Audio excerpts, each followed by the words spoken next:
to another episode of Resurrected Rose Petals. Today's episode is called Ye Are Gods. And today I want to be basically putting emphasis on the subconscious and the conscious mind.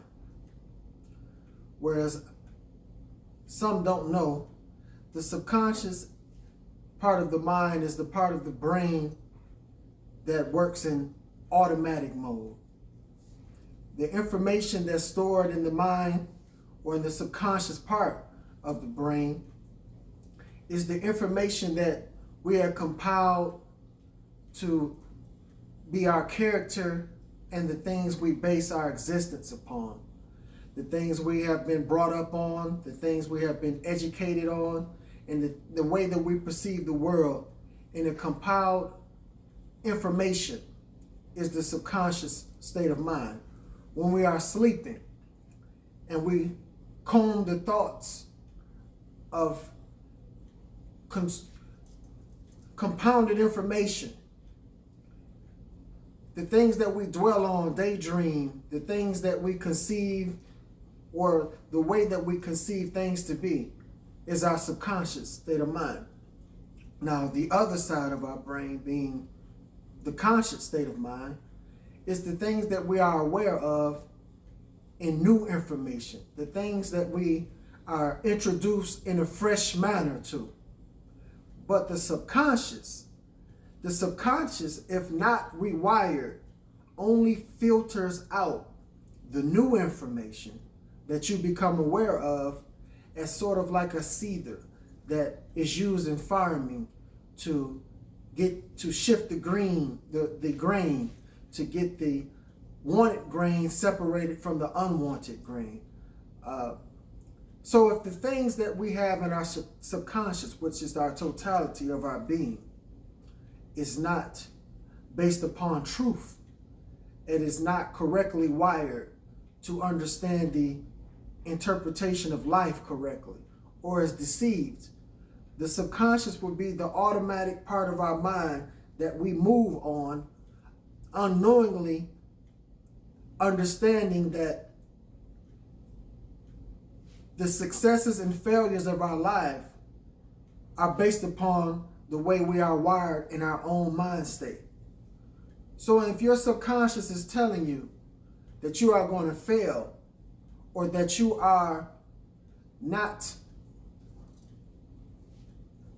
complete in your being or sufficient to yourself of completing a task that you are setting out to do, you will fail by default.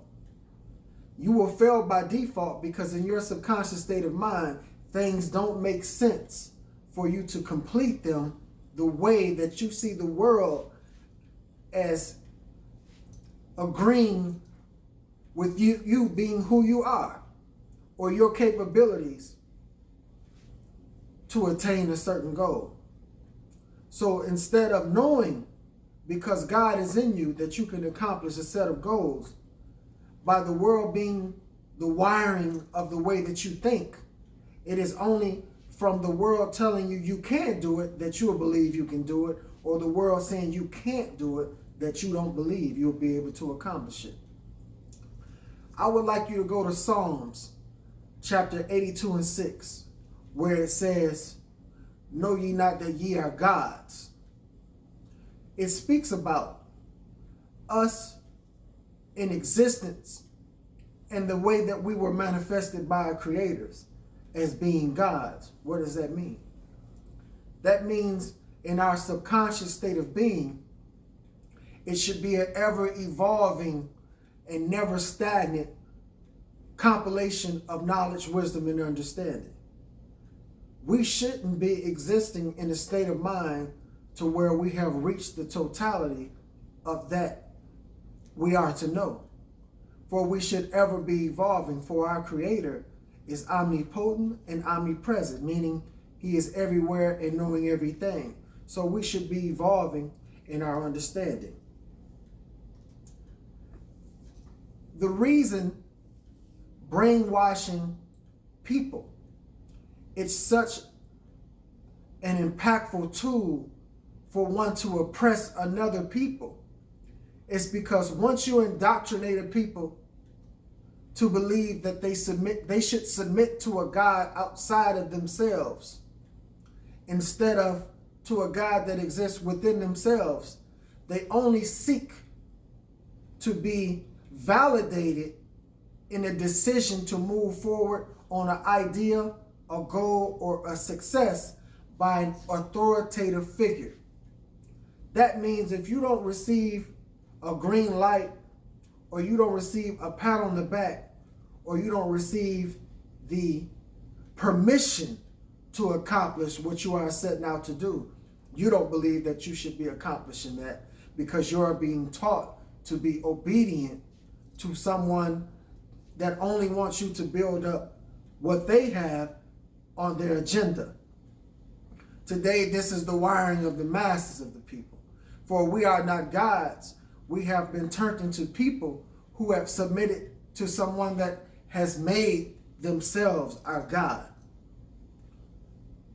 I would also like to revisit a scripture in the first book of Kings, chapter 6, verse 7.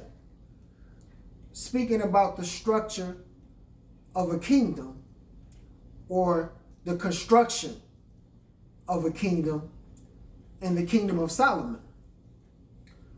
This was a king that understood the presence of God within himself, to such a degree of humility at one point. For if we know the story of Solomon, he also went into a state where he went against the will of God and followed his desires and had many women and concubines and things of that nature, and exploited his power that God had gave him and his wisdom that God had blessed him with.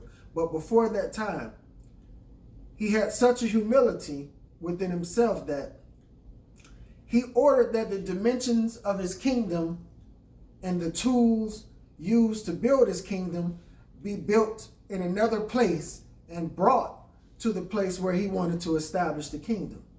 Why is that, you may ask?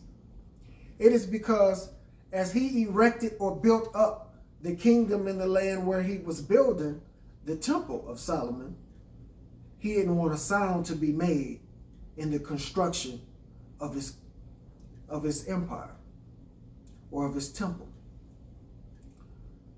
You may not understand the significance of that, for this is a parable and a metaphor. The metaphor behind this is when you are on your way to building yourself up by following the will of God and attaining wisdom, you should never be boisterous in saying what you are accomplishing, or being so arrogant that you flex the knowledge, wisdom, and understanding that you attain on your brethren. For the structure of you that you're building within the mind state of yourself could come to a halt by exposing what you are doing. One should build his own self and his own temple in silence. And in moving in silence, one cannot discern what you are actually doing. It is when you accomplish what you are setting out to do that it is exposed. It is then exposed to everyone because you have manifested that which you have willed. But it is not possible for you to exist what you have willed if you do not first understand that ye are a God, and a God can will what he decides to manifest to be his reality or her reality. For God exists in us all. But we are not wired this way. We must research the scripts and precepts that we have been indoctrinated by. And we must research them in a parallel to our ancestors to shift out the unwanted or the deceptive things that have been put before us, so we can see where they have derived from, so that we can now get back to the God within us and pick up our individual crosses of crucifixion, which is only the enlightenment or the attainment of enlightenment of oneself. For we are all capable of becoming Christ-minded or enlightened-minded if we stop this servitude and this self-enslavement of worshiping a man. And yes, I'm saying that we are still in the mentality of oppression by choosing to remain in submission to Europeans. I do not mean this to insult, or to commit injury to insult of one's character, for I am guilty of being in this same mind state at one point of time in my own life, until getting back to the source of where I came and understanding the wisdom and the enlightenment left by our ancestors for us to return to.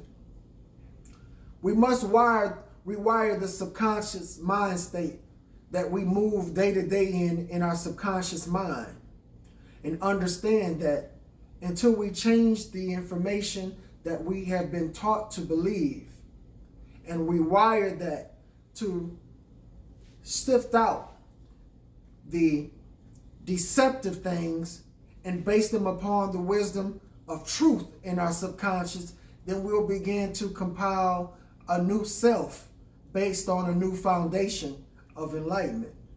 Until then, this chaotic indoctrination of falsehood will be, while we will never arrive to our truest heights of attainment, because we are only moving off the automatic mind state of our subconscious that is based off of lies and deception.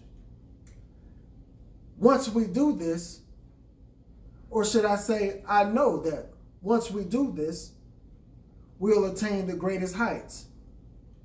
For our African brothers and sisters in America are in a submissive state to another man, causing us to be in a feminine position amongst our own women.